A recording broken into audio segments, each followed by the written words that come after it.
Hola, ¿qué tal? ¿Cómo les va?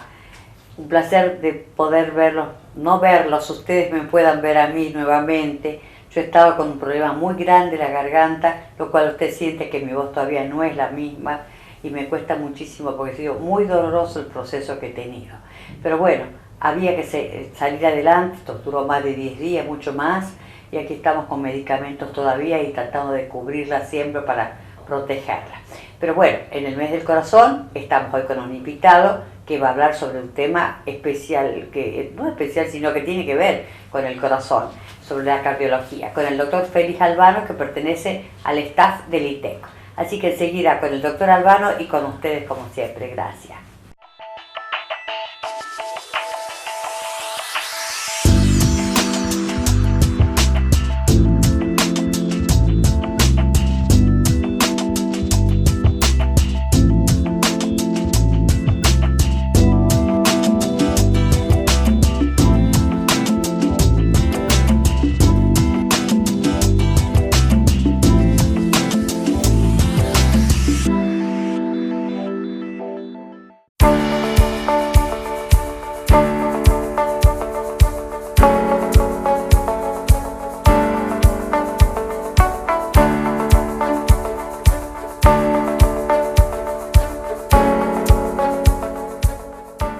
Bueno, aquí estamos de nuevo juntos como una semana más, pero notará que no es buena mi voz.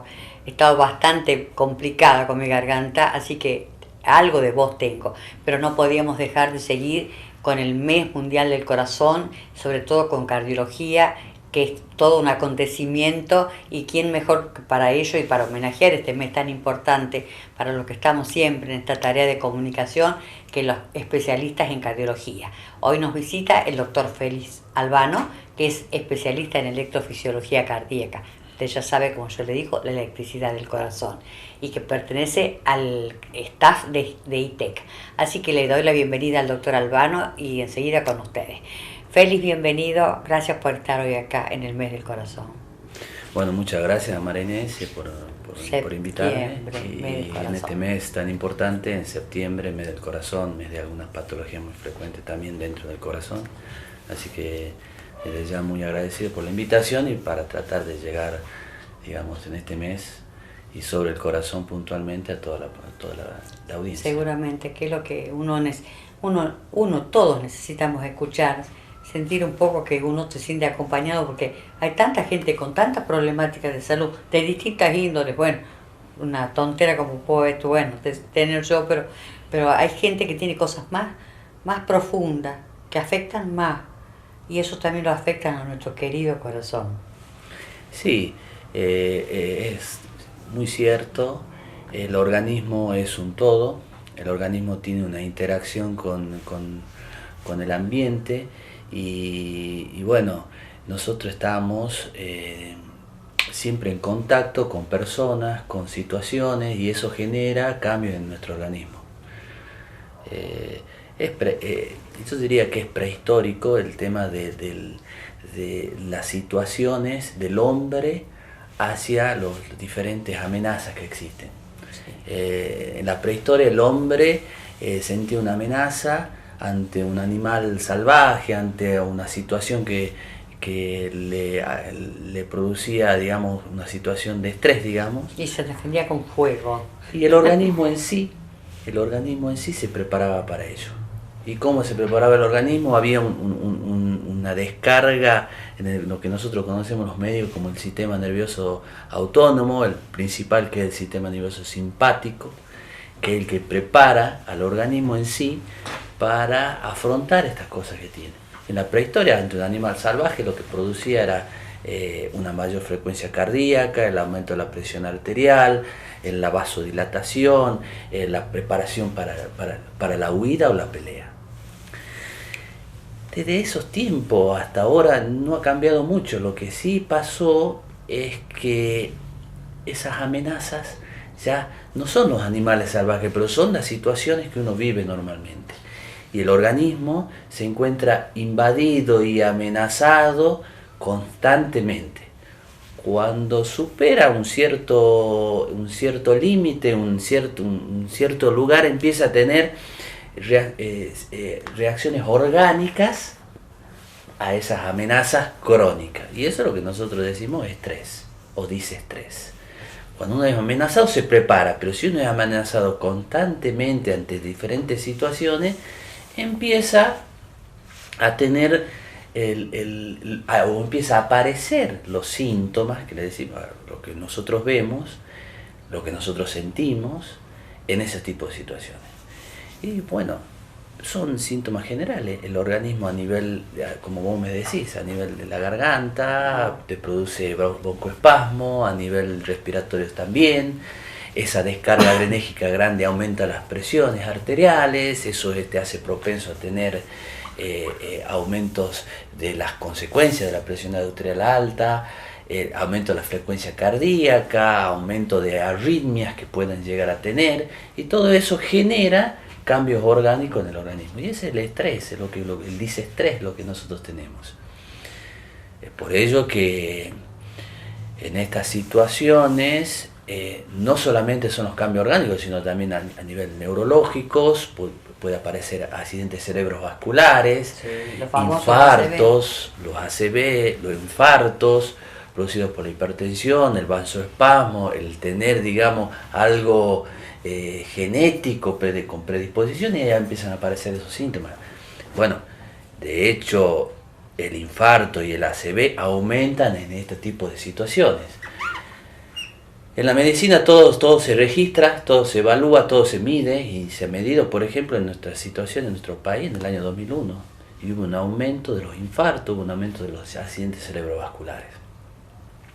También un aumento, si no son grandes, no son síntomas grandes como el infarto y el ACV, también aumenta en las personas el insomnio, el nerviosismo, los ataques de pánico. Todo eso es muchísimo. Y eso hace que, por ejemplo, aumente las situaciones, la demanda de drogas o medicamentos para el tratamiento de eso, del insomnio, del psicofármaco. Entonces, afecta a todo el organismo.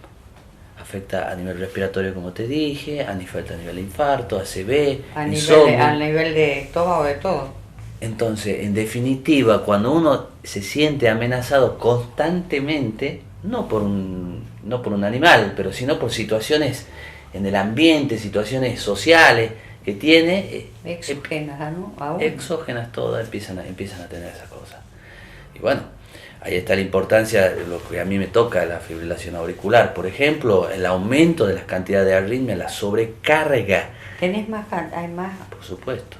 La sobrecarga simpática genera una mayor descarga de potenciales o descargas de arritmia que generan mayor arritmia, que generan fibrilación auricular.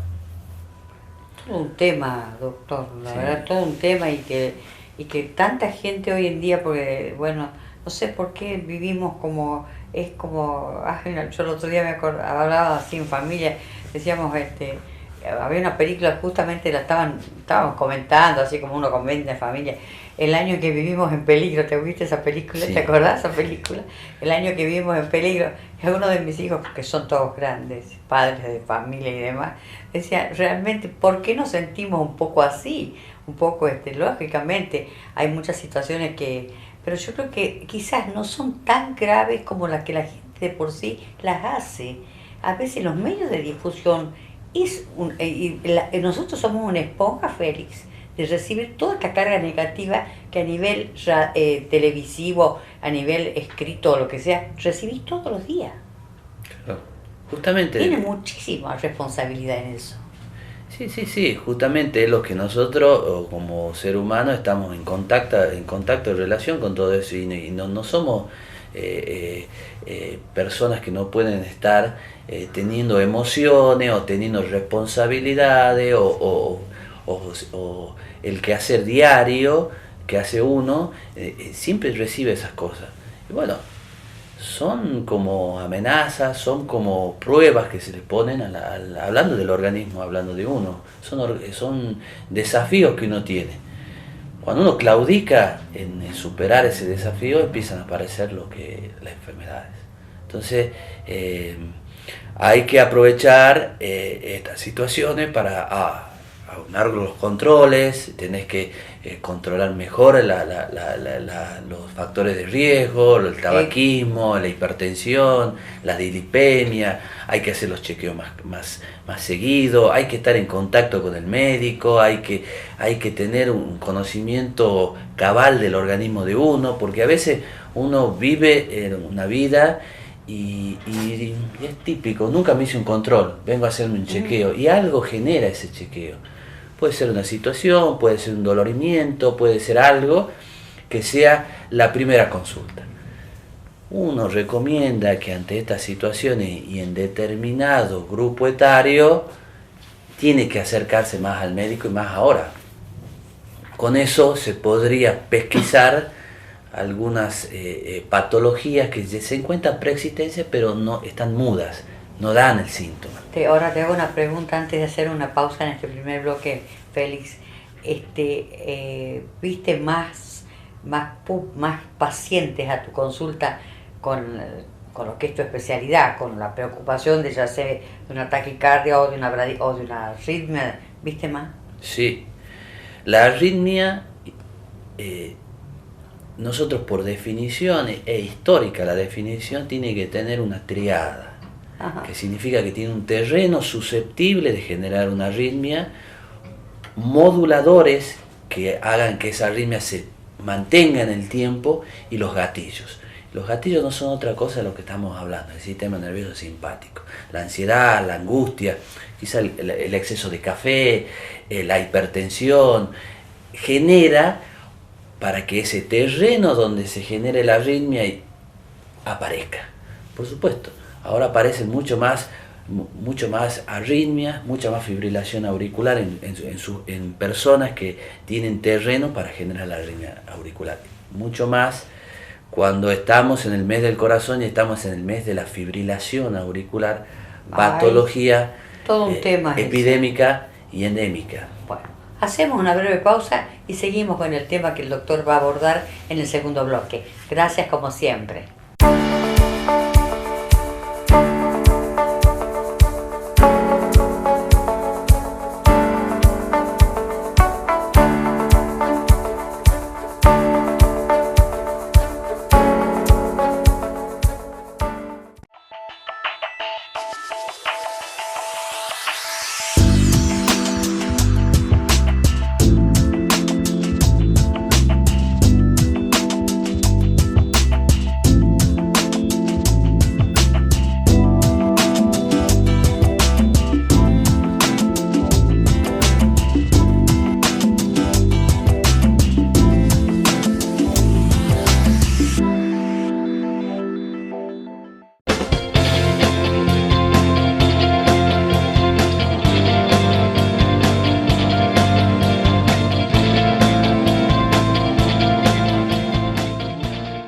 Bueno, aquí estamos juntos nuevamente, yo con esta voz medio aguardentosa, ese es el tema de la voz mía, sí.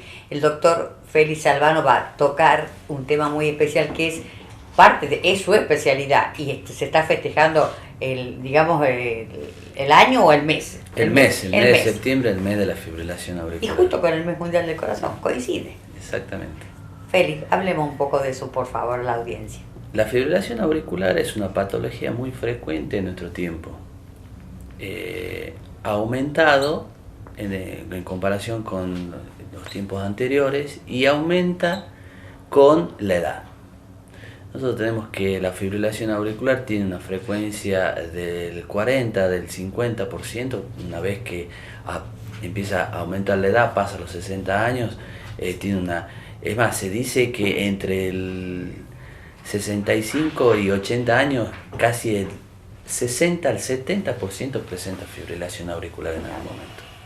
¿Con antecedentes o sin antecedentes? Sin antecedentes, sin antecedentes. Eso se va desarrollando y aumenta con la edad, porque aumenta con algo anatomopatológico que es la fibrosis, que se presenta en las aurículas de los corazones que tienen corazones grandes. De todas maneras,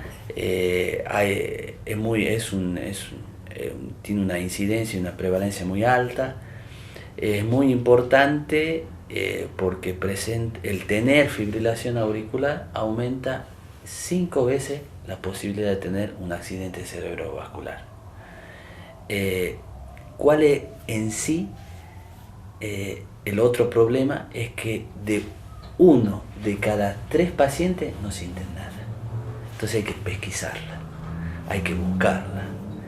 La fibrilación auricular en una parte del corazón, que son las aurículas, que tienen que contraerse en forma armónica, lo hacen en forma disarmónica. Y eso nosotros le llamamos fibrilación. Esa fibrilación auricular puede deberse, en las primeras partes, en los primeros estadios, pueden deberse a gatillos gatillos que generan la arritmia y que se encuentran en algunos lugares como las venas pulmonares. Posteriormente, si uno sigue teniendo la fibrilación auricular, empieza a haber otro terreno, otro sustrato, el aumento del tamaño de la aurícula, y ya empieza a ser una fibrilación auricular que no le llamamos nosotros paroxística, le llamamos un poco persistente y después permanente. Pero ya hay otra fibrilación auricular. El tratamiento antes siempre era en la fibrilación auricular. Esperemos que tiene la aurícula grande, ahora la tiene chiquita. Ahora ya no se espera la evolución de la fibrilación auricular, se la trata antes.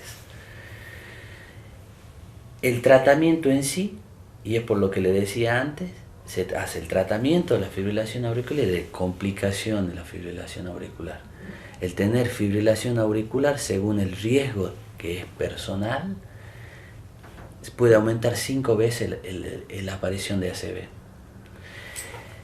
El tratamiento en sí de la fibrilación auricular se hace actualmente, desde hace mucho tiempo se hace con antiarrítmicos, y actualmente se hace mucho la ablación por radiofrecuencia sí, de la fibrilación auricular.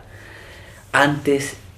Es decir, un catéter que lo toca al corazón y lo pone en su marcha normal. Exactamente. Nosotros podemos decir que históricamente el tratamiento fue medicamentoso. Sí. Existe algo que se llama cardioversión eléctrica. Sí. Cuando uno quiere pasar de una fibrilación auricular a un ritmo normal. Y lo otro, la ablación por radiofrecuencia. Pero eso no quiere decir que tiene que pasar de uno a otro. A veces, cuando en los pacientes jóvenes o adultos jóvenes aparece la fibrilación auricular, es el momento de tener una aurícula chica y de tener una fibrilación auricular paroxística. En ese momento es de hacer una fibrilación auricular. Ya no se tiene una indicación de ir directamente a la ablación. Puede ir a la medicación, pero se indica directamente la ablación porque es el mejor momento para tratar por el método ablativo la fibrilación auricular. Y luego la persona que se le hace el tratamiento de ablación por radiofrecuencia queda anticoagulado, todo así, tiene eso que sería bueno recordarlo, ¿no? Eso, la fibrilación auricular, no el tratamiento en sí, sino el tratamiento para prevenir el stroke. Sí. Siempre está anticoagulado según el riesgo que lo da la persona. No lo da la fibrilación auricular. Lo da la persona, va a depender de la edad, va a depender del tamaño de la aurícula, si hay comorbilidades como la diabetes, va a depender si tiene un antecedente de algún accidente cerebrovascular o un accidente isquémico transitorio. Eso le va a dar el riesgo a la persona. Según ese riesgo, va a tener que estar antiagregado o anticoagulado. Si hay muy poquito riesgo, antiagregado, que sí con aspirineta. Si hay mucho riesgo o moderado riesgo, lo que se hace es anticoagularlo. La fibrilación auricular es un tratamiento complejo del tratamiento en sí de la fibrilación auricular y necesita preparación previa y posterior. Si uno hace una fibrilación auricular por radiofrecuencia con sistema de navegación a un paciente que tenga una fibrilación auricular paroxística, va a estar anticoagulado posteriormente hasta 3 meses aproximadamente. Y va a estar también con medicación hasta 3 meses. Después de eso, que es el periodo de Blanking o el periodo ciego que tenemos nosotros, va a depender ya del paciente si va a quedar anticoagulado o no. Es decir, si él tiene un riesgo bajo, no va a estar más anticoagulado. Si sigue un riesgo moderado, va a seguir anticoagulado. Si el paciente se hace una ablación por radiofrecuencia con sistema de navegación, tiene un éxito entre el 80 y el 95%. Bueno, estamos hablando de un porcentaje altísimo. Altísimo. Claro. La medicación siempre tuvo un porcentaje muy dispar.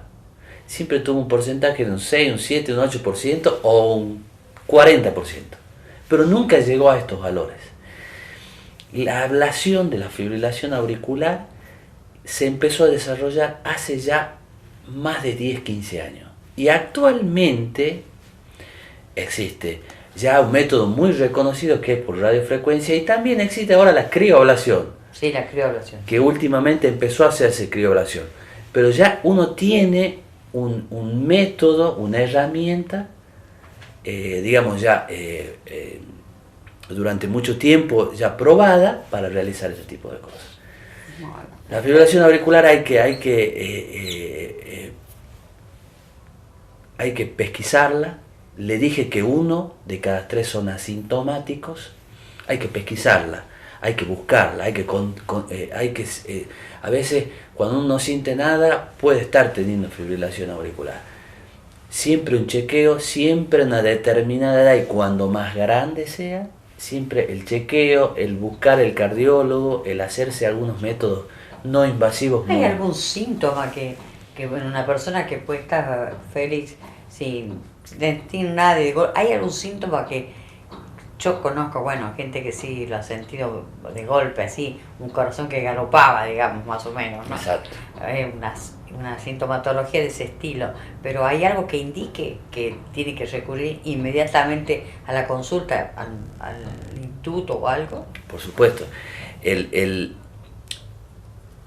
La consulta, la primera consulta siempre existe por algo que acabas de decir, el corazón galopaba. Eso se llama palpitaciones. Exacto.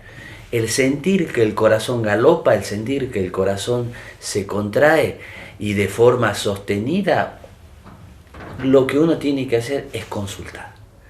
La palpitación es el síntoma cardinal de las arritmias. Uno siente palpitaciones y significa que está teniendo algún tipo de arritmia.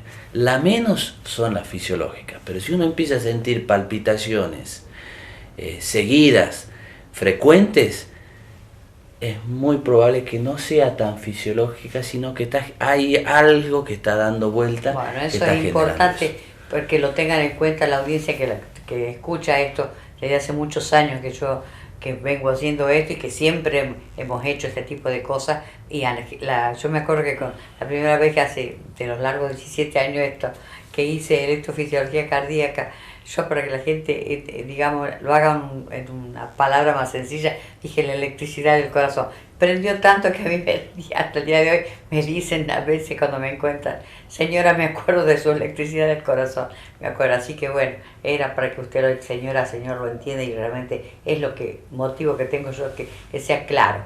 Doctor Albano, lo voy a estar despidiendo. Muchísimas gracias por su visita de hoy. Saludos a todo el equipo de ITEC, de parte mía. Bueno, muchas gracias. Gracias por invitarme. Espero que te mejores. Muchas gracias. Y los saludos al equipo. Muchas gracias. Del Instituto Tucumán le vamos a dar a todos. Sí, dale, los quiero mucho, son excelentes personas. Enseguida me despido de usted como lo hago cada semana. Muchísimas gracias.